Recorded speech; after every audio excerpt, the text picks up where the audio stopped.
I'm Chris Miller. Was born in Winnipeg and grew up in Smithers. I basically grew up in ski racing and mountain biking. Kind of pretty much was addicted to speed. Basically, so I moved here in 2001 for a job opportunity as an electrician. I came here, I guess, in like the late 90s for like a ski trip.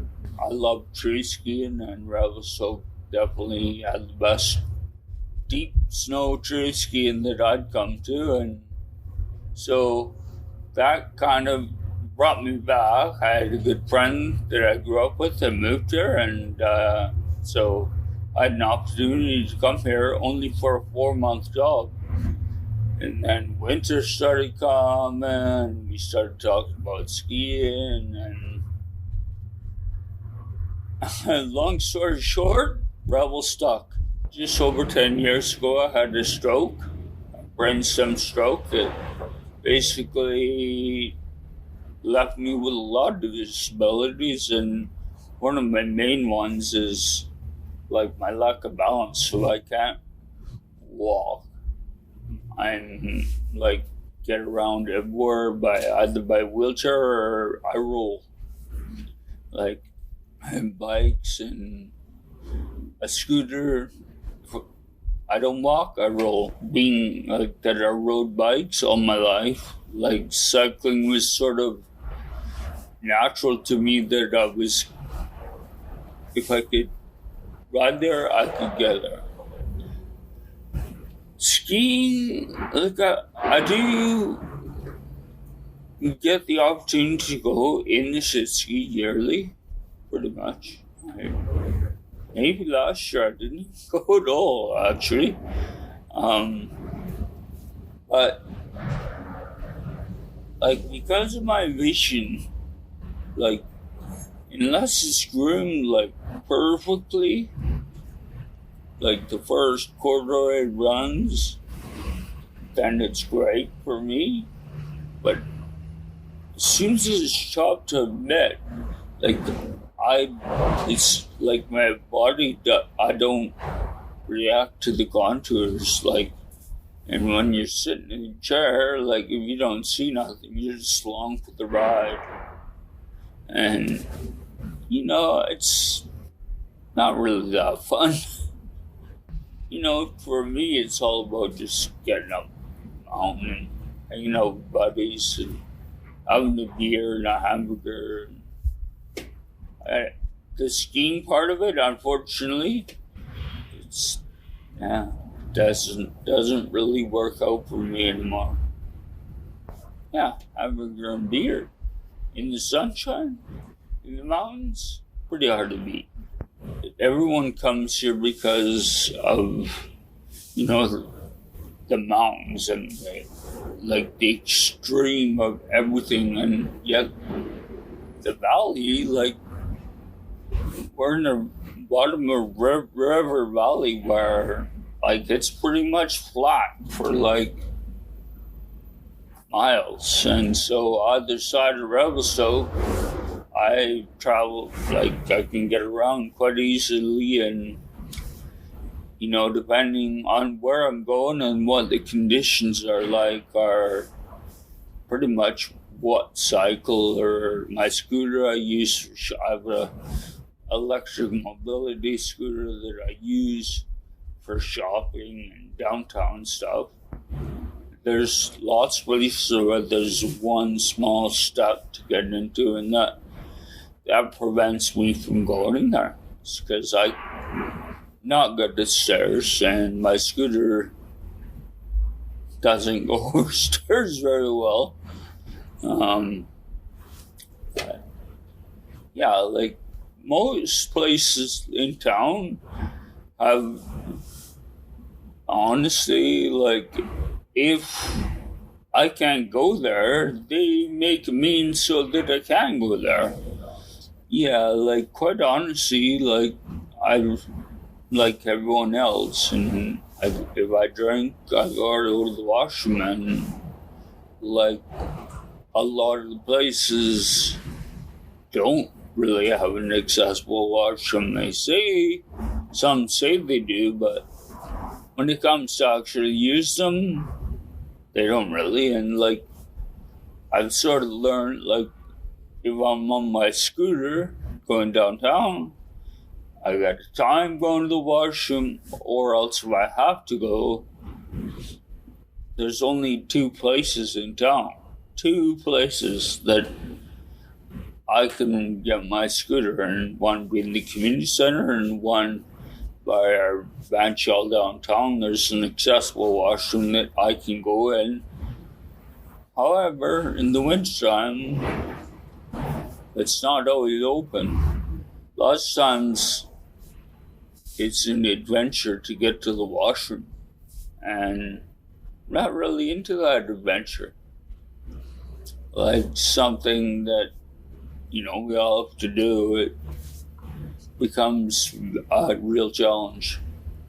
Like the parks, I had lots of places that I would go, but were very difficult for me to go, and consequences were great, but they adapted it so that I could ride my trike there. So, well, the Revelstoke Cycling Association, like, I did a lot of, like, trail work and trail building, and, in 2018, I was very lucky, and I'm grateful to have, they built a trail that I could ride on my trike, and quite honestly, for me, the gratification of that trail is to hear, like, of all the little kids on run bikes, or, moms saying to their kids, like, oh, that trail you rode, like, this is Chris Miller, like. So for me, like, to know that little kids and beginners of all ages get a chance to really see the magic of McPherson mountain biking. I mean, I really enjoy riding it. It's a beautiful trail. Like, they built accessible outhouses. I had yet to have to use one, but I think if you had to, they're there. Like, after my stroke, also affected my vision quite drastically. That's why I don't drive. My eye that I can see out of it just vibrates ever so little. So, like, I mean, if I'm stable and sitting and we're not moving, I can see you guys fine.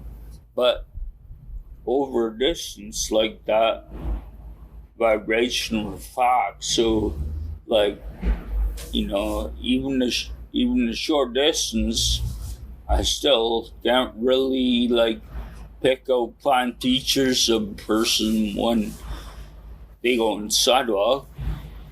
And the same thing really happens with reading when the font's quite small. I have to follow the lines, and so I didn't really read books, and then it became really challenging, and then I found Ruby Dobbs' green book on the history of Revelstoke, and that's something that really interests me is, history of the place. And so I used a business card to follow every line, and I think that I don't think that is the first book that I read cover to cover since my stroke, and it taught me so many amazing facts about Revelstoke. And since my stroke, I've had quite a few opportunities for different types of work in the Revelstoke Tourism Association. The Chamber of Commerce Visitor Center gave me the opportunity to work in the tourism industry, and So I worked at the visitor info place, which I really loved. And, like, for me, being that I have a vast knowledge of the area and, like, quite a bit. I've traveled throughout Western Canada and a lot of BC throughout my life.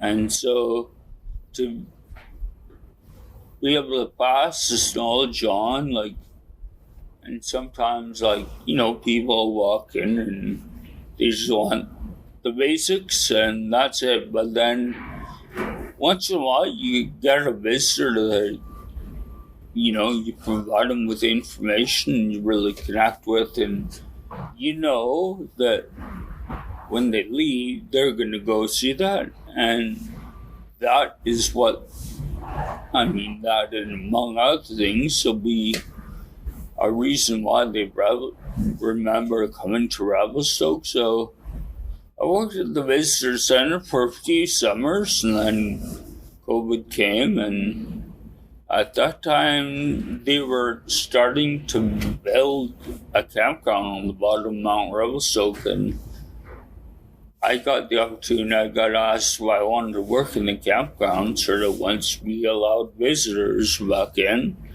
And yeah, I work in the Welcome Center for Parks Canada in the Welcome Building at the campground. I get to ride my bike to work every day, and so I ride up the parkway like the first sort of kilometer, and then throughout the winter months, school season, I went back to the college, I guess a couple years ago now, and took a certificate program to be an education assistant. And so after finishing that, I started to work in high school, and more so in this last year, I've been in the elementary school at Biggview, and I love it. It's my opportunity to give back because some people have given me so much. I do volunteer for the startup, for the building I live in. Like, I oversee the maintenance, and I volunteer as well for the Illicit Greenbelt Society. I'm a director, but more of a silent director. I offer input where I can, and if there's accessibility challenges, or like the Greenbelt is a place that I honestly use probably 3 to 5 days a week. I guess last year being my first year that I really had year-round employment again, since as an electrician I was busy all the time, and sometimes too busy. Sometimes I felt like I should be like a cordless battery and just get quick charge and go again, and it's not the way we should go. We should take time to enjoy what's around us, and I think anyways, life has sort of given me that opportunity where I do have time to not sniff the flowers, but look at the flowers and enjoy and see new things and take your time, getting from one place to another where you're not always in a rush and you can't really enjoy everything that's brought you here.